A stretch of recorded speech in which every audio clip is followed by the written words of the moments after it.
जय श्री कृष्णा। कल हमने जहाँ तक पढ़ा था द्रौपदी के बारे में पढ़ा था, भागवत कथा के बारे में पढ़ा था और सुखदेव जी के बारे में पढ़ा था कि कैसे एक एक श्लोक से उनके हृदय में श्री कृष्ण भक्ति कैसे जागी। भागवत की कैसे एक एक पंक्ति में एक एक पृष्ठ में श्री कृष्ण के बारे में बतलाया गया है। श्री कृष्ण ऐसे हैं जो हमारे मन में बस जब उनका ख्याल भी आ जाता है ना, तो इंसान का मन रोमांचित हो उठता है। इंद्र रूपी घोड़ों का रथ प्रभु को सौंपेंगे तो कल्याण होगा। इंद्रियों के स्वामी श्री कृष्ण हैं। युधिष्ठिर यही धर्म है, भीम यही बल है, सदैव नकुल वही बुद्धि और ज्ञान है। इन चारों गुणों वाला जीव, इन चारों के गुण जिस एक में समाये वह श्री अर्जुन है। श्री कृष्ण जिसके स्वयं सारथी बने थे। ये गुण तब शोभायमान होते हैं जब द्रौपदी जैसी पत्नी उनके जीवन में आती है। जीव दया द्रौपदी के साथ विवाह करता है। द्रौपदी कब कहाँ कैसे मिले, श्री कृष्ण इसी के बारे में आगे बतला रहे हैं। परमात्मा सारथी है, ये तो सही है, परंतु वह ये कहते हैं कि धर्म मुख्य है। धन धर्म की मर्यादा में रहकर ही प्राप्त करना चाहिए। आपको कोई कार्य करना हो तो पहले धर्म से पूछो, तभी प्रभु आपका साथ देंगे। आप अर्जुन जैसा जीवन गुजारोगे तो भगवान स्वयं आपके सारथी बनेंगे। द्रौपदी ने अश्वत्थामा को बचाया। अर्जुन ने कहा कि हम इन्हें मार देंगे। पांचों पुत्र हमारे इसने मार दिए हैं, परंतु अश्वत्थामा को मारने की शक्ति अर्जुन में थी ही नहीं, क्योंकि अर्जुन ऐसा नहीं करना चाहता था और ना ही द्रौपदी ऐसा चाहती थी। अश्वत्थामा की माँ विधवा है, वह कैसे जिएगी, ऐसा उन पांचों पांडवों की माता ने कहा। वह पति की मृत्यु के बाद पुत्र को आश्वासन पर जीती है। वह कब रोएगी और क्या करेगी। पहले उसका पति भी मारा जा चुका है, अब अगर उसका पुत्र भी मारा गया तो वह माता कैसे जीवित रहेगी। जगत में दूसरों को रुलाना नहीं है, कभी कभी स्वयं रो लेना उचित है, परंतु अगर हमारे कारण कोई रोता है तो ये समझ लेना कि प्रभु हमें कभी क्षमा नहीं करेंगे।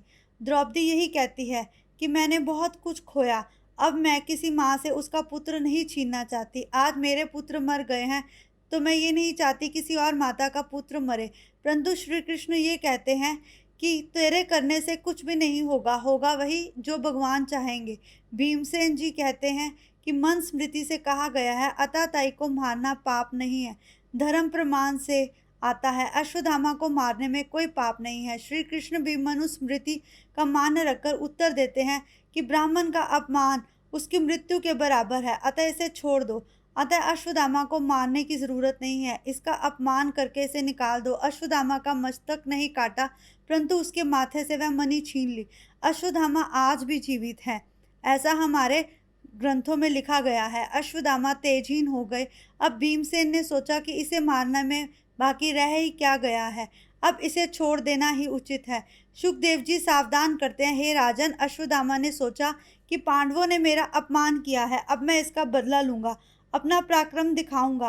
वह अभी भी ये नहीं समझ पा रहा था कि मैंने जो गलती की है मुझे उसकी क्षमा याचना करनी चाहिए। उत्तरा के पेट में गर्भ में पांडवों का जो उत्तराधिकारी है वह अब उसका नाश करने के लिए चल पड़ा। कुछ समय पहले वह द्रौपदी के आगे नतमस्तक था, परंतु आज वही पूरी तरह से वेश में भरा हुआ था। वह उस बच्चे को मारने चल पड़ा जो अभी इस दुनिया में भी नहीं आया था। ईश्वर स्मरण बार बार किया जाए तो भाव शुद्ध होते हैं। ब्रह्म शास्त्र उत्तरा के शरीर को जलाने लगा। उत्तरा दौड़ती हुई श्री कृष्ण के पास आए। श्री कृष्ण उत्तरा के गर्भ में जाकर परीक्षित की स्वयं रक्षा की। अब जिससे श्री कृष्ण की स्वयं रक्षा की हो, तब वह उसका अंत भी ऐसा करते हैं कि स्वयं मरते समय भी श्री कृष्ण ही उसे लेने आए। जीव मात्र परीक्षित है, सबकी घर में कौन रक्षा करता है, वह तो स्वयं परमात्मा ही है। जीव मात्र परीक्षित जैसे हैं, भगवान उत्तरा के गर्भ में परीक्षित का रक्षण करते हैं। इतना ही नहीं, वह जीव मात्र का रक्षण करते हैं। गर्भ तो जीवात्मा हाथ जोड़कर भगवान को सतत ही हमें हर समय ये मानना चाहिए कि प्रभु बस मैं तेरा ही हूँ, तू ही है जो मेरी रक्षा करता है। कभी भी मनुष्य को अपना किसी भी चीज़ के ऊपर अहंकार नहीं होने देना चाहिए। द्रौपदी ने उत्तरा को ये सीख दी थी कि जीवन में दुख का प्रसंग आने पर सिर्फ ठाकुर जी से आश्रय लेना। उत्तरा ने ऐसा ही किया।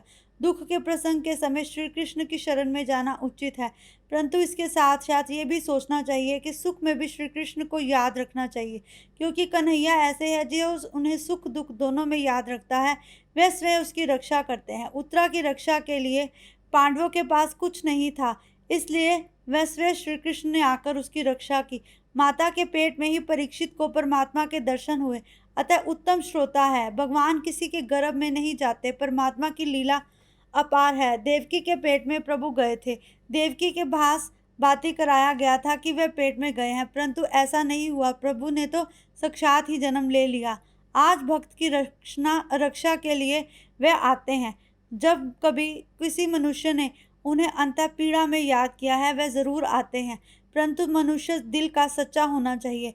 मनुष्य जैसे ही अपने हुए ऊपर दुख का भार लेने के लिए सदा तत्पर रहता है, तब प्रभु उसकी रक्षा के लिए आते हैं। परंतु जो सुख दुख दोनों में प्रभु को याद करता है, प्रभु उसके पास भी स्वयं आते हैं। परंतु जो सुख में ये भूल जाता है कि प्रभु कौन है, कभी कभी तो ना जाने क्यों कुछ लोग ऐसे होते हैं जो प्रभु का मीन्स उनका कुछ जैसे मजाक उड़ाने के समय भी नहीं सोचते। ऐसे लोगों के बारे में मेरे पास तो कोई शब्द नहीं है। और यही भागवत में लिखा गया है कि जो लोग नास्तिक हैं, जो लोग प्रभु में आस्था ही नहीं रखते, ऐसे लोगों के बारे में ना तो हमें बात करनी चाहिए, ना ही ऐसे लोगों का चिंतन करना चाहिए। और हो सकता है तो ऐसे लोगों की संगति से भी हमें स्वयं को दूर कर लेना चाहिए। भागवत के नवम स्कंद में साध्य भक्ति का वर्णन है। दशम स्कंद के साथ साध्य भक्ति का वर्णन है। साध्य भक्ति प्रभु को बांधती है, पुष्टि भक्ति प्रभु को बांधेगी। उसकी कथा भागवत के अंत में आती है। प्रभु कहते हैं कि जो भी मुझे याद करता है, मैं उसके दुख सुख में स्वयं उसका सारथी बनता हूँ। हमें हर समय प्रभु को याद रखना चाहिए। कुंती कहती है कि आज तक मैं आपको अपना भतीजा मानती थी, परंतु उत्तरा के पश्चात तो आप साक्षात ईश्वर हैं। आपने हर पल हमारी रक्षा की है। आपने मेरे पांचों पुत्रों को जीवित रखा है। कुंती की भक्ति तो वैसे भी वात्सल्य का प्रतीक है। हनुमान जी की भक्ति दास्य भक्ति है। दास्य भक्ति अर्थात हनुमान जी ऐसे दास हैं जो श्री राम जी को, जो श्री विष्णु जी के अनन्य भक्त हैं। अपने स्वामी को देखने की हिम्मत मुझ में नहीं है, परंतु मैं उनका दास हूँ। वे स्वयं उनके चरणों की तरफ ही देखते हैं। इसलिए हमारी भक्ति ऐसी होनी चाहिए कि हमें हर हाल में स्वयं को प्रभु का दास ही मानना चाहिए। जिनकी नाभि से ब्रह्मा का जन्म स्थान कमल प्रकट हुआ है, उन कमलों की माला धारण की है। जिनके नेत्र कमल के समान विशाल हैं, जिनके हृदय कोमल हैं, जिनके हृदयों में कमल जैसे चिन्ह हैं, भगवान की स्तुति हर रोज़ 3 बार ज़रूर करनी चाहिए। दुख में अंतकाल भगवान की स्तुति करो, परंतु सुख में भी जो भगवान को याद करता है, भगवान अर्जुन के समान उसका सारथी बनते हैं। सिर्फ दुख में भगवान को याद करने वाले के पास भगवान आते तो अवश्य हैं, परंतु जो सुख में उनको याद करता है, वह उसके जीवन को सदा सुखमय ही रखते हैं। सामान्य मनुष्य अति सुख में भगवान को भूल जाता है। जीव मात्र पर भगवान अनेक प्रकार का उपकार करता है, परंतु फिर भी वह ये याद नहीं रखता। कहते हैं बीमारी ठीक होने पर जब हम औषधि लेते हैं, तो बाद में हम ये भूल जाते हैं कि इस औषधि ने आज मुझे जीवित रखा है। इसीलिए प्रभु जब हमारे दुख में आते हैं, बाद में हम ये भूल जाते हैं कि ये उस औषधि के बाती हैं जिन्होंने मुझे जीवन दान दिया है। गोपी गीत में गोपियाँ हर समय भगवान का स्मरण करती हैं। बिना जल में नदी की शोभा नहीं होती, प्राण के बिना शरीर अधूरा है। ऐसे ही कुमकुम के बिना टीका अधूरा है। सौभाग्य मनुष्य वही है जिसके साथ श्री कृष्ण है। इंद्र की वर्षा आदि, बिजली, दानव दल आदि सबसे हमारी वह रक्षा करते हैं। द्रौपदी को दुशासन सभा में खींच लाया, परंतु स्वयं कृष्ण ने उसकी रक्षा की। जीव ईश्वर को कुछ भी नहीं दे सकता, परंतु अपनी भक्ति का दान तो अवश्य दे सकता है। हमारे जीवन में जब भी विपदा आती है, हमें प्रभु के पास जाना चाहिए, परंतु क्या सुख में हमें प्रभु को भूल जाना चाहिए? कुंती मांगती है कि मेरी सारी में मुझ पर सदा विपत्तियाँ आती रहे, ताकि प्रभु का हमेशा मुझ पर ध्यान बना रहे और मुझे कभी भी उनका स्मरण ना हो। क्या कुंती जैसी सोच कभी किसी और की हो सकती है? हर प्रकार के अभिमान को छोड़कर जो मनुष्य प्रभु को अपना सर्वस्व समझता है और स्वयं को प्रभु का दास समझता है, वह ही प्रभु का सच्चा भक्त है। हनुमान जी ने रामचंद्र से कहा था कि आपके ध्यान में सीता जी तन्मय है, इसलिए मैं कहता हूँ कि सीता जी ही सब कुछ हैं।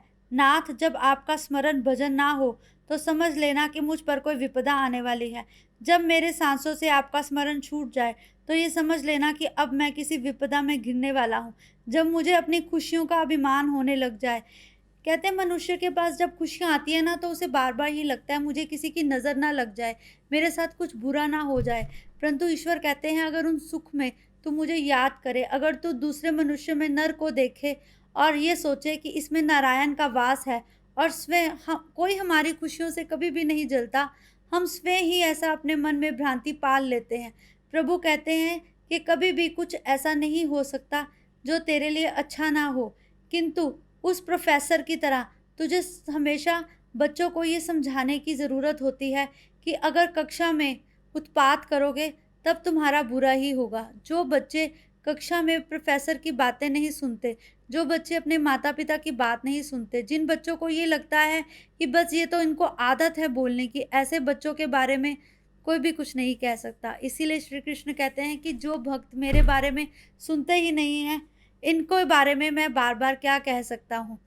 अब श्री कृष्ण आगे कहते हैं कि वासुदेव जी ने कहा था कि कंस के त्रास के कारण गोकुल नहीं जा सकता, तुम गोकुल में जाकर कन्हैया का दर्शन करना। जब आप गोकुल में बाल लीला कर रहे थे, उस समय आपके दर्शन के लिए आई थी। आपका बाल स्वरूप बुलाए नहीं भूलता।